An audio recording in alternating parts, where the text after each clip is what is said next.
Hello and welcome to EMP Power Sports and Marine in beautiful St. Mary's, Idaho. Our shop's by appointment only. Please call first, 208-620-0769. We are located at 11511 Highway 5. Today we're looking over the infamous or famous, however you want to look at it, Gerard design ZX7.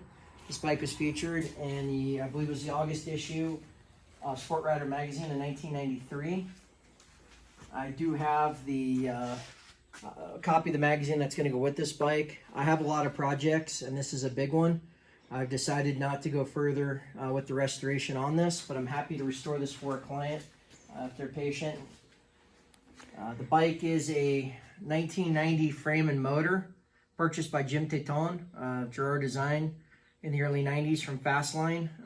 When the next year, I guess 91 model year came out, these bikes were obsolete for racing. Jim was able to get a, I believe it's a works frame, although he says it's not, as it does have an SPCN VIN. The motor, Jim confirmed, is a blueprinted race motor with Cosworth 860 pistons in it.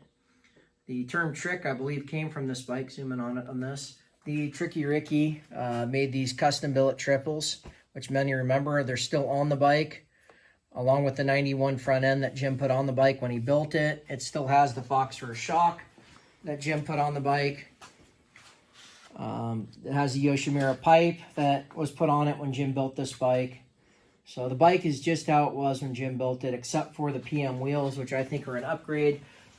They were not in the magazine. I know Jim personally, he says he did not put these wheels on the bike. Somebody after him did it. He didn't do it because everybody was rocking PMs back in the early 90s.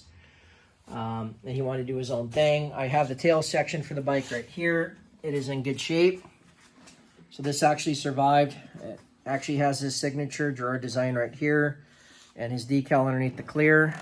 This is the original paint. Tail section survived. It's in good shape, which is nice. Unfortunately, the fairings didn't survive as well. There's some cracks in them. Here's a crack right here, a crack right here, a little bit of damage over here, rash all along the left side.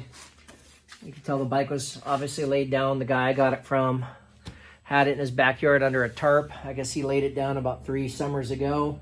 Said he last rode it last summer, but I can't verify that. I can tell it's been sitting for a while and was not stored properly. I pulled the tank off to get the varnish gas out, and I fogged out the gas tank. I do believe it's salvageable. But currently, the tank, when I drained it, there's a bunch of varnish, fuel, and rust that came out. It's full of fogging oil now. It should be preserved.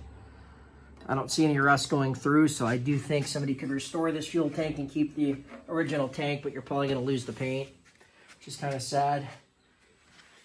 So, it is a project. We're happy to sell this motorcycle as it sits to somebody who wants to restore it. I'm also happy to restore this bike for the right client. Should they be an open checkbook type client, it's not going to be cheap, and should they be patient, as we're kind of backed up right now. At this stage in my life, I don't think this is a project I'm going to tackle for my own self, which is why I bought this bike. So if you have any interest in this motorcycle, please give us a call at 208-620-0769. You can come view it at our shop located at 11511 Highway 5 in St. Mary's, Idaho. The shop is by appointment only, so please call first to make sure that we're going to be available. And if you have any comments, please feel free to leave positive comments in the box. Like I said, I do have the magazine that goes with it. And if you have any questions, I can go over it. I have not tried to start it. The carburetors will have to be rebuilt and resynced. It will, at the very least, need a full service. The motor does turn over. We jumped it the day I bought it, and it turned over, so it's not locked up. But this is a complete restoration candidate, in my opinion. Once again, if you like these old bikes from the 60s, 70s, 80s, 90s, and very early 2000s, and you like what we're doing here, uncovering all these rare gems and digging them back out of the mothballs to restore and preserve, please smash the like button, hit that subscribe button, and hopefully we'll see you next time here at EMP Power Sports and Marine.